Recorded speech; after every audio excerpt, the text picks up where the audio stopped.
யுத்தங்கள்லாம் ஒரு 2-3 வசனத்திலேயே போயிடும். ஆனா இந்த யுத்தத்துக்கு மட்டும் 2 அதிகாரத்தை கொடுத்திருக்கிறார். அப்படியானா இது எப்பேற்பட்டதான யுத்தமாக இருக்க வேண்டும்? அப்ப இந்த யுத்தம் முதல்ல இந்த யுத்தம் தான் கடைசி காலத்துல நடக்க வேண்டிய யுத்தமா அப்படின்னு சொன்னா வாசிங்க 38ஆம் அதிகாரம் 38ஆம் அதிகாரம் 8வது வசனத்தை வாசிங்க. கடைசி வருஷங்களிலே, அப்ப தெளிவா அங்க இருக்கு இந்த யுத்தம் எப்ப நடக்கும்? கடைசி வருஷங்கள நடக்கும். இன்னொரு வசனத்தை வாசிங்க, அதே 38ஆம் அதிகாரம் 16வது வசனத்தை வாசிங்க. 38:16. இனி தேசத்தை கார்மேகம் போல மூட என் ஜனமாகி இஸ்ரவேலுக்கு விரோதமாய் வருவாய், கடைசி நாட்களிலே இது சம்பவிக்கும். அப்ப தெளிவா அந்த 38:8-16 2 வசனமும் சொல்லுகிறது இது கடைசி வருஷங்களிலே கடைசி நாட்களிலே நடக்க வேண்டிய ஒரு யுத்தம். அதுவும் இந்த யுத்தம் யாருக்கு விரோதமா வரணும்னா இஸ்ரவேலுக்கு விரோதமாக வரணும். ஒருவேளை இந்த யுத்தம் இஸ்ரவேலுக்கு விரோதமாக நிறைய காலங்களில் யுத்தம் நடந்திருக்குது, தாவீது காலத்துல நடந்திருக்கு. ஆனா இது தாவீது காலத்துக்கு பிறகு சொல்லப்பட்ட தீர்க்க தரிசனம். எசேக்கியேல் புறஜாதியார் தேசத்துல இருக்கும்போது, அடிமையாக அவர்கள் இருக்கும்போது சொல்லப்படுகிற தீர்க்க தரிசனம் கடைசி நாட்களிலே நடக்கும் அப்படின்னு. இப்ப இந்த குறிப்பிட்ட காலத்துல மட்டும் இஸ்ரவேல் சந்தித்த யுத்தம் என்ன அப்படின்னு சொல்லி நீங்க பாத்தீங்கன்னா, இஸ்ரவேலர்கள் விடுதலை ஆகி வந்தது 1948 தான் வந்தாங்க. அப்ப அதுக்கு பிறகுதான் இந்த யுத்தம் என்ன செய்யணும்? வரணும். அவர்கள் அநேக ஜனங்களிலிருந்து வந்த பிறகுதான் இந்த யுத்தம் வரணும். உங்களுக்கு தெரியும் நினைக்கிறேன், இஸ்ரவேலர்கள் வரைக்கும் 3 தடவை தங்கள் சொந்த தேசத்துக்கு வந்திருக்கிறாங்க. ஒரு முறை செருபாபேல் தலைமையில வந்தாங்க, ஒரு முறை மோசே தலைமையில வந்தாங்க. 2 முறையும் அவர்கள் இந்த யுத்தத்தை சந்திக்கவில்லை. இப்பதான் இந்த யுத்தத்தை அவங்க சந்திக்க போறாங்க. கடைசி நாட்களிலே நடைபெற வேண்டியதான ஒரு யுத்தம். இந்த யுத்தம் இஸ்ரவேலுக்கு விரோதமாக நடக்கும், கடைசி வருஷங்கள் நடக்கும். சரி, இப்ப நம்ம இந்த கடைசி வருஷங்கள்ல வந்துட்டோம். யார் இஸ்ரவேலுக்கு விரோதமா வருவா? அதுதான் நமக்கு அடையாளமே. ஏன்னா இஸ்ரவேலுக்கு விரோதமா இது வரைக்கும் 5-6 யுத்தங்கள் நடைபெற்றிருக்கு. 1948 இருந்து இந்த இடைப்பட்ட 2019 மட்டுமே ஒரு 6-7 யுத்தங்கள் நடந்திருக்கு. அதுல யார் இஸ்ரவேலுக்கு விரோதமா வருவாங்கிறதான் அந்த தலைப்பு வசனமா வாசிச்சோம். 38ஆம் அதிகாரம் 2வது வசனத்தை இன்னொரு விஷயம் வாசிங்க பார்ப்போம். 38:2 கவனிங்க. இந்த இடத்துல சொல்லப்பட்டிருக்கிறது எல்லாமே இப்ப நம்ம கூட இருக்கிற நாடுகள், இப்ப நம்ம கூட கிரியை செய்து கொண்டிருக்கிற நாடுகள் அவங்க இருக்கிறாங்க. நமக்கு எல்லாம் தெரிந்த நாடுகள் இவங்க எல்லாருமே. ஆனா என்னன்னா, இந்த வார்த்தைகள் எல்லாம் 2600 வருஷங்களுக்கு முன்பதாகவே வேதத்துல இருக்கு. அது சொல்லப்பட்ட போது இந்த நாடுகள் எல்லாம் பூமியில இருந்துச்சானா? இல்ல. நம்ம ஆண்டவருடைய ஸ்பெஷாலிட்டி என்னன்னா, இல்லாதவைகளை பெயர் சொல்லி அழைக்கிறதான ஒரு தேவன் அப்படின்னு பாக்குறோம். இதுல ஒரு பெரிய ஆச்சரியம், இஸ்ரவேலுக்கு விரோதமா வரப்போற அந்த நாடுகளுடைய பெயர்கள் ஆண்டவர் என்ன சொல்றாரு? மேசேக் தூபால் ஜாதிகளின் தலைமையான அதிபதியாகிய மாகோகு தேசத்தானாகிய கோகுக்கு எதிராக நீ உன் முகத்தை திருப்பி அப்படின்னு இருக்கு. அப்ப இந்த இடத்துல சொல்லப்பட்டிருக்கிற மேசேக் தூபால் மாகோகு இவங்க எல்லாம் யாரு, எங்க இருக்கிறாங்க அப்படின்னா, இப்ப நான் அவங்களுடைய பேரெல்லாம் உங்களுக்கு நான் சொல்லிட்டேன்னா நீங்க நினைப்பீங்க அது எப்படி இந்த பேரு சொல்றாங்க, எப்படி வரும் அப்படின்னு உங்களுக்கு ஒரு சந்தேகம் வரும். முதலாவது நான் என்ன செஞ்சுறேன், இவங்க எங்க இருக்கிறாங்கன்னு அவர் சொல்லிடுறாரு. தெளிவா ஆண்டவர் சொல்லிடுறாரு இவங்க எங்க இருக்கிறாங்க அப்படின்னு சொல்லிடுறாரு. 39ஆம் அதிகாரம் 2வது வசனத்தை வாசி. 39:2 உன்னை 6 துரண்டுகளால் இழுத்து எங்கிருந்து? வடபுறங்களிலிருந்து எழும்பவும் அப்படின்னு இருக்கு. யார பத்தி சொல்லிருக்கு? வடபுறங்களிலே மேசேக் தூபால் அவங்களுக்கு ஒரு சீஃப் ஒருத்தர் இருப்பானாமா, அவங்க தான் வரப்போறாங்க அப்படின்னு கவனிச்சீங்கன்னா, இதுதான் வேர்ல்டு மேப். இப்ப நம்ம பாக்குறதான வேர்ல்டு மேப். இதுல நல்லா கவனிச்சீங்கன்னா இந்த இடத்துல இருக்கிற புள்ளி தான் இஸ்ரவேல், இங்க இருக்கிற அந்த புள்ளி தான் இஸ்ரேல். வடக்கு பக்கம்னா மேல கோடு, மேல் வரைக்கும் கோடு போட்டு நேரா போனீங்கன்னா, இந்த புள்ளியில இருந்து மேல வடக்கு பக்கம் போனீங்கன்னா அது போய் நிக்கிற ஒரு மிகப்பெரிய சிட்டி என்னன்னு கேட்டீங்கன்னா அதுதான் மாஸ்கோ. அந்த மாஸ்கோ தான் மேசாக் இன்னைக்கு இருக்கக்கூடியது, வடபுறங்களில் எழும்பி வரக்கூடியது. இன்னொன்னு தூபால் இருக்கு பாத்தீங்களா, அதான் டுபால்ஸ்க். இங்க இருக்கு பாருங்க, மங்கோலியா பகுதியில் இருக்கும். இந்த டுபால்ஸ்க் தான் தூபால். ரஷ்யா உங்க எல்லாருக்கும் தெரிஞ்சிருக்கும், 2 கான்டினென்ட்ல உள்ளதான ஒரு நாடு. அதாவது ஆசியாவிலும் இருக்கு, ஐரோப்பாவிலும் இருக்கு. இந்த ஐரோப்பா பகுதிக்கு தலைமையா இருக்கிறது தான் மாஸ்கோ. அதே காலத்துல ஆசியா பகுதியில் இருக்கிற மிக முக்கியமான துறைமுக பட்டணம் தான் டுபால்ஸ்க். இந்த டுபால்ஸ்க்கும் இந்த மாஸ்கோவையும் இணைத்து ஆசியாவுக்கும் ஐரோப்பாவுக்கும் தலைமையா இருக்கக்கூடிய ரஷ்யா தான் கடைசியா இஸ்ரவேலுக்கு விரோதமா வரணும். இந்த ரோஷ்ங்கிற வார்த்தை ரஷ்யாவை குறிக்கிற வார்த்தை, வடபுறங்களிலிருந்து எழும்பி வரக்கூடியது. என்ன ஒரு பெரிய ஆச்சரியம்னா, இந்த தீர்க்க தரிசனம் உரைக்கப்படும் போது ரோஷ்ங்கிற வார்த்தை பூமியில கிடையாது. அப்ப அவங்களுக்கு பேரு சபேயர். அதற்கு பிறகு அவங்களுக்கு பேரு ஜார் மன்னர்கள். 17-18 வரைக்கும் அவங்களுக்கு பேர் ஜார் மன்னர் ஆட்சி தான் ரஷ்யா நடந்தது. 1917-18 தான் விளாடிமிர் லெனின்ங்கிறவர் அக்டோபர் புரட்சி ஏற்படுத்தி ரஷ்யாங்கிற பேரை கொண்டு வரார். USSR கேள்விப்பட்டிருப்பீங்க, யூனியன் சோவியத் சோசியல் ரிபப்ளிக் அப்படின்னு கொண்டு வரார். அப்ப அந்த ரஷ்யாங்கிற பேரே 1917-18 வந்ததுதான். ஆனா கவனிச்சீங்கன்னா அதற்கு முன்னாடி 2600 வருஷத்துக்கு முன்னாடி பைபிள் சொல்லுது, வடபுறங்களில் இருந்து மேசேக் தூபால் ஜாதிகளின் தலைமையான அதிபதி தீஃப் பிரின்ஸ் ஆஃப் ரோஷ் அப்படிங்கிற ரஷ்யாங்கிற அந்த வேர்ட். அதுக்குதான் சொல்லுவேன், நம்முடைய ஆண்டவர் எல்லாத்தையுமே வேதத்தில் கொடுத்து வச்சிருக்கிறார். என்ன கொஞ்சம் உட்கார்ந்து அதை என்ன செய்யணும், தியானிக்கணும், அவ்வளவுதான். நமக்கு அதுக்கு மட்டும்தான் இப்போ என்ன இல்ல, நேரம் இல்ல. மற்றபடி எல்லாத்துக்கும் நேரம் இருக்கு, அது ஒண்ணுத்துக்கு நேரம் இல்ல. அதனால நமக்கு இதெல்லாம் தெரிய மாட்டேங்குது. இதெல்லாம் நம்ம கையில தான், வீட்டுல தான் இருக்கு. அதனாலதான் நம்ம ஆண்டவர் சொன்னாரு, நியாயம் தீர்க்க போகிறது ஒன்று உண்டு. என்னது?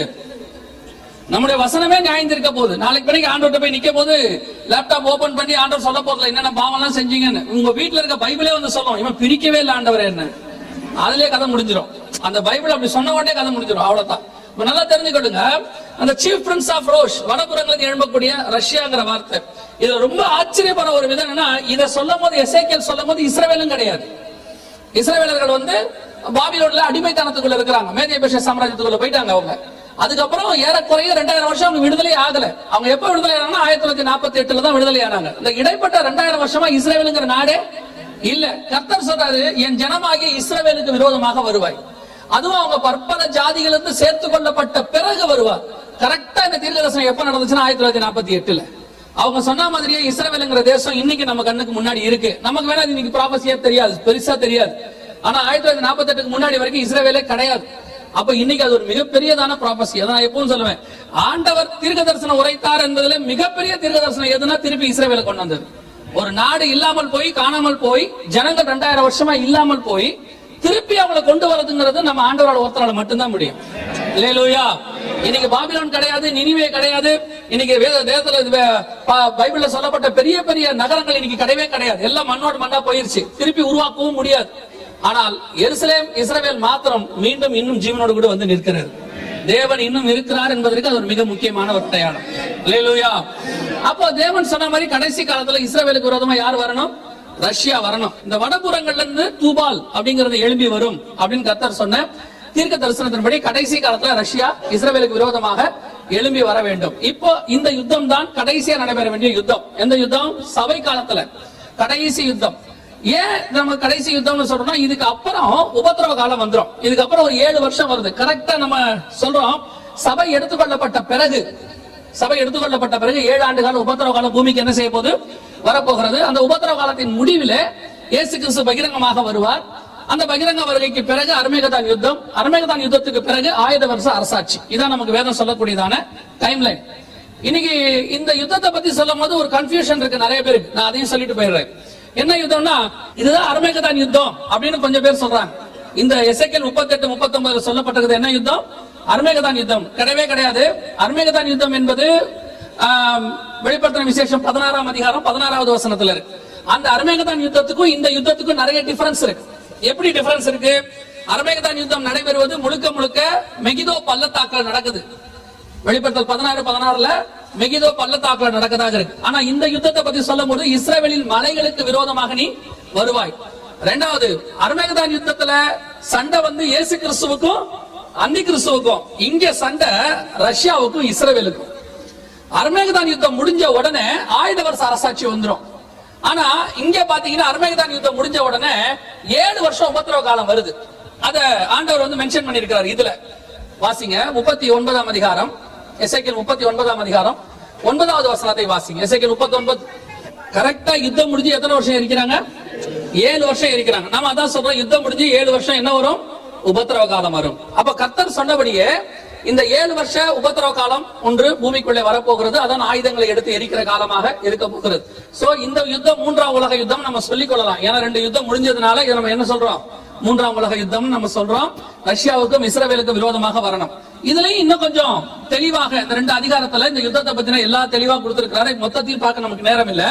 சில குறிப்பிட்ட பாயிண்ட்ஸ் மாத்திரம் பார்க்க போறோம். அதுல கர்த்தர் சொன்ன ரொம்ப முக்கியமான விஷயம் என்னன்னு கேட்டீங்கன்னா, இந்த ரஷ்யா கூட இருக்கிற நாடுகளை பத்தி ஒண்ணு சொல்றாரு பாருங்களேன். அது ஒரு மிகப்பெரியதான தீர்க்க தரிசனம். அந்த எசேக்கியேல் 38:2 மேசேக் தூபால் ஜாதிகளின் தலைமையான அதிபதி ஆகிய மாக்கோகு தேசத்தானாகிய அப்படின்னு இருக்கு பாருங்களேன். இந்த மாக்கோகு யாரு அப்படின்னு பாத்தீங்கன்னா நோவாவுடைய பேர பையன் தான் நான் மாக்கோகு. இந்த மாக்கோகு பத்தி வசனம் சொல்லுது, அவர்களுடைய பெயர்களின் படியே அந்தந்த தீவுகளும் நாடுகளும் ஆயின அப்படின்னு இருக்கு பைபிள்ல. இந்த மாக்கோகு தான் பின்னாட்கள்ல மாக்கோகியாவா மாறி மங்கோலியாவா ஆனது. இந்த மாக்கோகு தேசம் உங்களுக்கு தெரியும், நோவாவுக்கு 3 பசங்க தான், யாபேத். இந்த 3 பசங்க தான் 3 ரேசிசம், ஒயிட், பிளாக், எல்லோ அப்படின்னு சொல்லுவாங்க. இன்னும் கொஞ்சம் டெக்னிக்கலா சொல்லணும்னா காக்கசைட்ஸ், மேங்கலைட்ஸ், நெக்ராய்ட்ஸ் அப்படிம்பாங்க. புரியும்படி சொல்லணும்னா வெள்ளை, மஞ்சள், கருப்பு அப்படின்னு சொல்லுவாங்க. நமக்கு எல்லாத்துலயுமே நம்ம பேசிக்கலாம், எப்படி ஈஸியா இருக்குதோ அதை நீங்க வச்சுக்கலாம். நீங்க சரியா டெக்னிக்கலா வச்சுக்கணும், இப்படி வச்சுக்கலாம், காக்கசைட்ஸ், மேங்கலைட்ஸ், நெக்ராய்ட்ஸ் வச்சுக்கலாம்.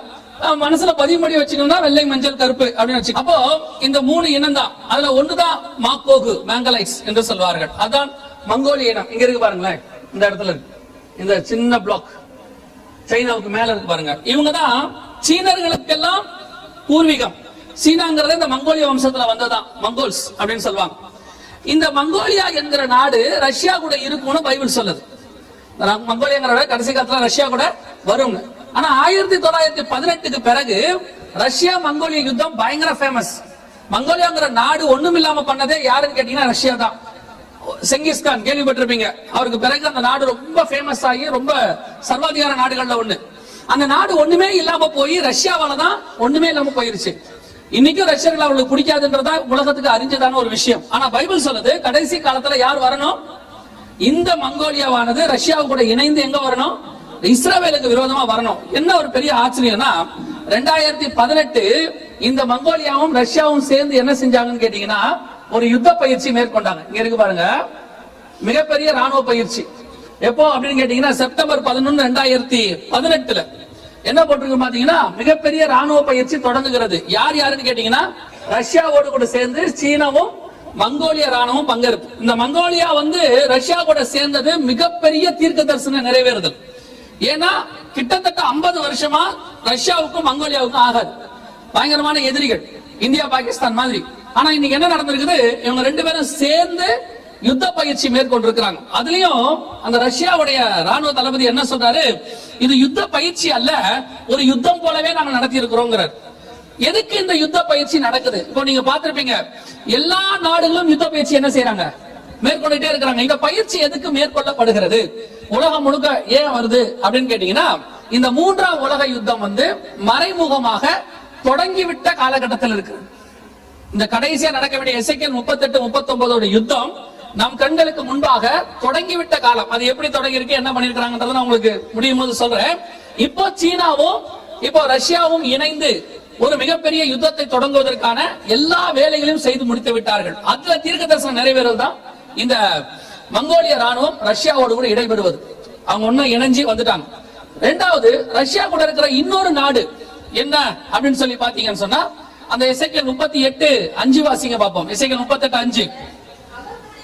அவர்களோடு கூட இந்த பெர்ஷியாங்கிற நாடு இருக்கு பாத்தீங்களா, அவர்களோடு கூட பெர்ஷியரும். பெர்ஷியாங்கிறது யாரை குறிக்குது? அவர்களோடு கூட பெர்ஷியாங்கிறது யாரு அப்படின்னு கேட்டீங்கன்னா 1984 வரை இன்னைக்கு இருக்கிற ஈரானுக்கு பெயர் தான் பெர்ஷியா. 1984 தான் அயதுல்லா கோமேனிங்கிறவர் அந்த பெர்ஷியாங்கிற நாட்டோட பேரை மாத்திட்டு ஈரான் வச்சார். இந்த பெர்ஷியாங்கிறது ஒரு பூர்வீக நாடு. எப்போ எஸ்தர், நெகேமியா அவங்க காலத்திலே இருக்கு பெர்ஷியா. அந்த நாட்டுக்கு ஈரானுங்கிற பேரை இன்னைக்கு கொண்டது யாருன்னா அயதுல்லா கோமேனி. ஒரு புரட்சியை ஏற்படுத்தி அந்த புரட்சியின் விளைவாக அயதுல்லா கோமேனி வந்தார். 1984 வரைக்கும் ஈரான் அமெரிக்க சப்போர்ட்டர். அங்க ஷாங்கிற மன்னர் தான் இருந்தாரு. அவர் மிகப்பெரிய அமெரிக்க சப்போர்ட்டர். இன்னும் சொல்ல போனால் இன்னைக்கு ஈரான் உலக எண்ணெய் ஏற்றுமதியில 2வது இடத்துல இருக்கு. ஈரானுக்குள்ள எண்ணெய் இருக்குங்கிறத கண்டுபிடிச்சு கொடுத்ததே அமெரிக்கா தான். எப்படி அரேபியாவுக்கு கண்டுபிடிச்சு கொடுத்தாங்களோ அதே மாதிரி ஈரானுக்கு எண்ணெய் இருக்குதுங்கிறத, அவங்க நாட்டுல எண்ணெய் இருக்குதுங்கிறதையும் அவங்க தான் கண்டுபிடிச்சாங்க. இந்த ஈரான் அதுக்குள்ள இருக்கிற எண்ணெய் வளத்தை எல்லாம் எடுத்து கொடுத்தது அமெரிக்கா தான். ஆனா இன்னைக்கு ரஷ்யாவுடைய செல்ல குழந்தை யாருன்னு கேட்டீங்கன்னா ஈரான் தான். நம்பர் 1 ஃப்ரெண்ட் ஈரான் தான்.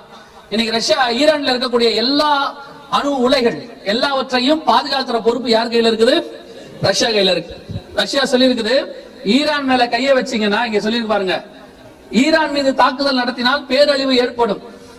இஸ்ரேலுக்கு ரஷ்யா கடும் எச்சரிக்கை. அடுத்து என்ன சொல்லி பாருங்க, ஈரான் அணு ஆயுத மையங்கள் மீது தாக்குதல், இஸ்ரேல் அமெரிக்காவுக்கு ரஷ்யா எச்சரிக்கை. இந்த ஈரான் விஷயத்துல ரஷ்யா விட்டு கொடுக்க தயாராகவே இல்லை. உங்களுக்கு தெரியும் ஈரான் பிரச்சனை எப்படி போயிட்டு இருக்குன்னு இந்த மிடில் ஈஸ்ட்ல இருக்கிறவங்களுக்கு நல்லாவே தெரியும். இந்த ஈரானுடைய கப்பல்களை யூகே வந்து திடீர்னு உள்ள வந்துச்சு பாத்தீங்களா? அதுல எவ்வளவு பெரிய தீர்க்க தரிசனம் தெரியுமா? அது உண்மையிலேயே அது தீர்க்க தரிசனம் நிறைவேறுதல். ஏன்னு சொன்னா இந்த இஸ்ரவேலுக்கு ஆதரவா ஈரானுக்கு எதிராக வரக்கூடிய மிக முக்கியமான ஃபர்ஸ்ட் நாடு எதுன்னு கேட்டா பைபிள் சொல்றது பிரிட்டிஷ் தான் வரணும். எசேக்கியேல் 38:13 வாசிங்க பாப்போம். எசேக்கியேல் 38:13 தர்ஷீஷின் வர்த்தகரும் அதனுடைய பால சிங்கங்களான அனைவரும், நல்ல கவனிங்க, சேபா தேசத்தாரும் தேதான் தேசத்தாரும், இதெல்லாம் இப்ப இருக்க நாடுதான். நம்ம அதை கொஞ்சம் ஹிஸ்டாரிக்கலா படிச்சா உங்களுக்கு தெரிஞ்சிடும். அந்த தர்ஷீஷின் வர்த்தகர் இருக்கிறாங்கல்ல, அந்த அதான் தர்ஷீஷ் தான் பிரிட்டிஷ். அந்த பிரிட்டிஷோடைய பிரிட்டனுடைய தர்ஷீஷ் அப்படிங்கிறதுக்கு தார் அப்படிங்கிறதுக்கு டின்னு பேரு.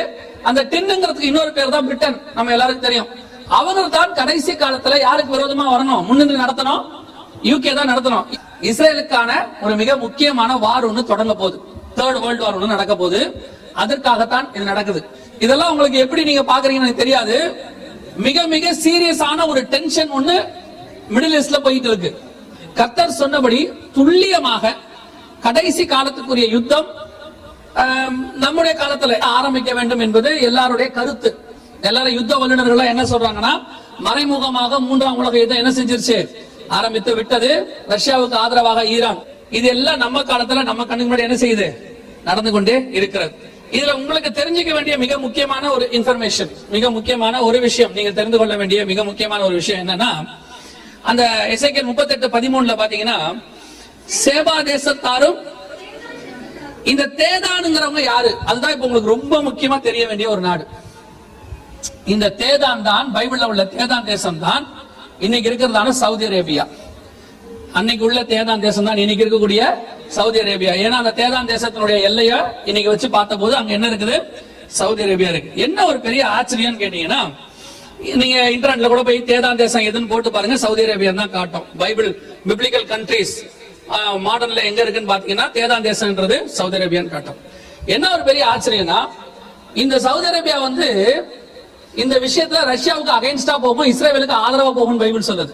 எத்தனாயிரம் வருஷத்துக்கு முன்னாடி, 2600 வருஷத்துக்கு முன்னாடி. இன்னைக்கு சவுதி அரேபியாவோட நிலைமை என்ன தெரியுமா, ஃபுல்லி சப்போர்ட் அமெரிக்கா தான்.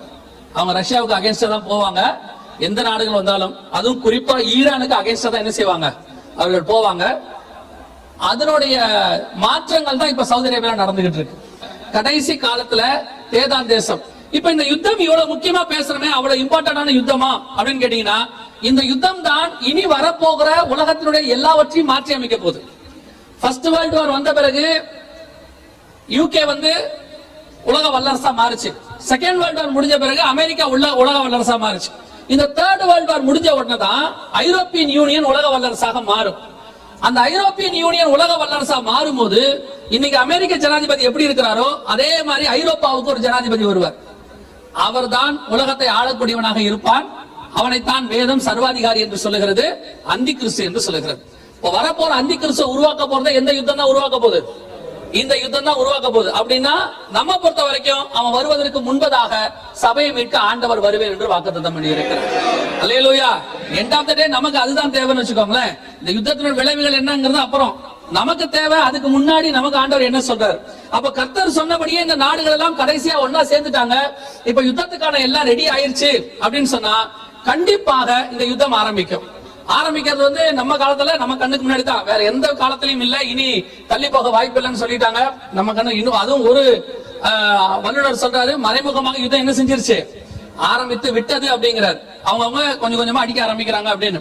இதோடைய முடிவு எப்ப நடக்கும் தெரியாது. ஏன்னா முதலாம் உலக யுத்தம் 4 வருஷம், 2ஆம் உலக யுத்தம் 8 வருஷம். இது எத்தனை வருஷம் நடக்கும்னு தெரியாது.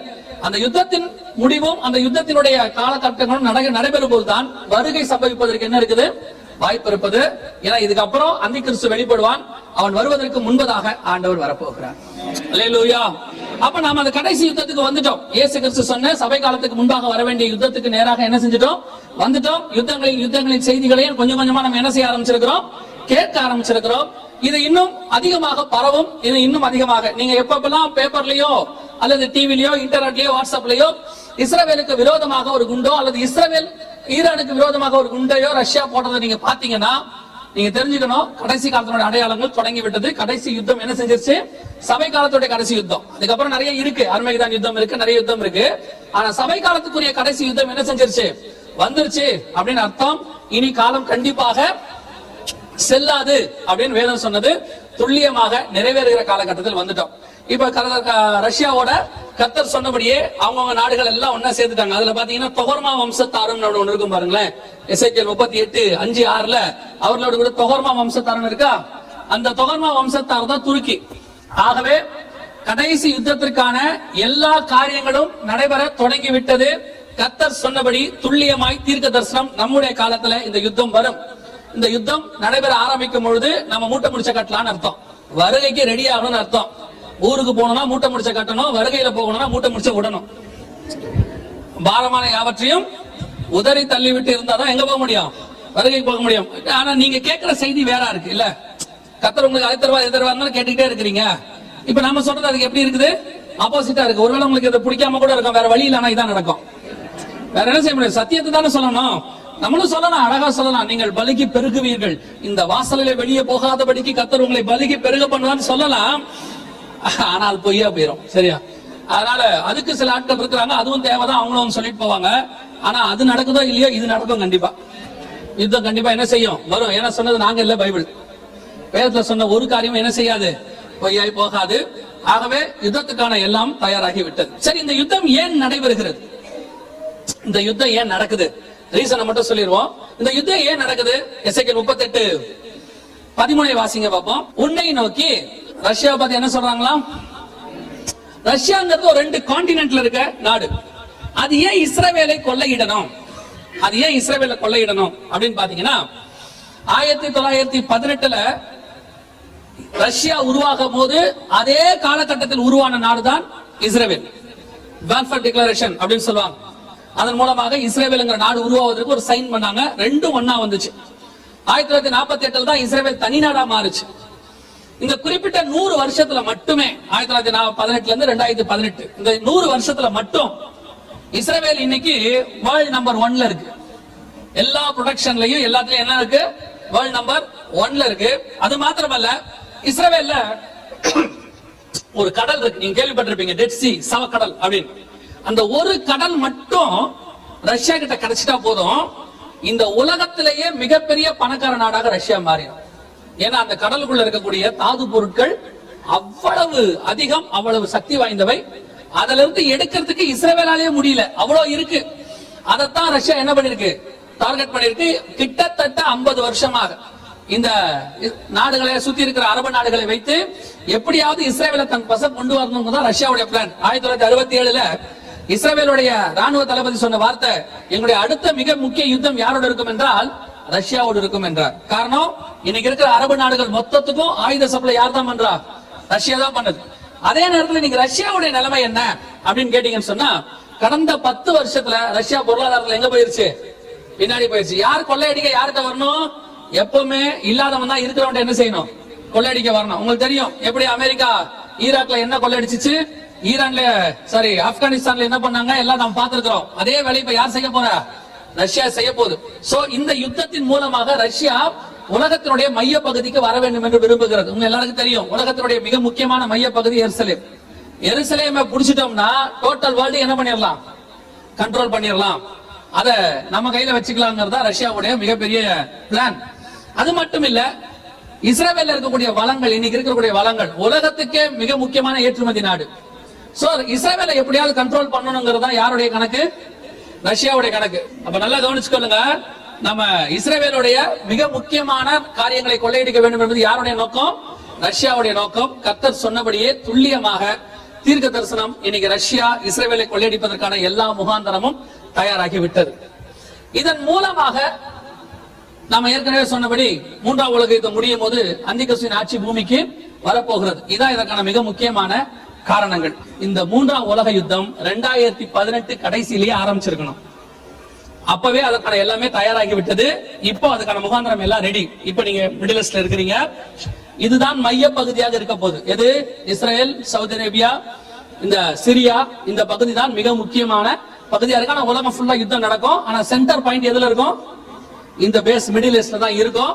உங்களுக்கு சிம்டம் என்னன்னா, முதல் குண்டு ஒண்ணு இஸ்ரேல் மேலயோ ஈரான் மேலயோ அல்லது ரஷ்யா மேலயோ போறதை நீங்க கேள்விப்பட்டு ஆரம்பிக்கிறாங்கன்னா, அதுதான் நமக்கு கொடுக்கப்படுகிற கடைசி சிம்டம். கடைசி, அதாவது வருகைக்கு முன்பாக யுத்தம் தான் சபைக்கான கடைசி அடையாளம்.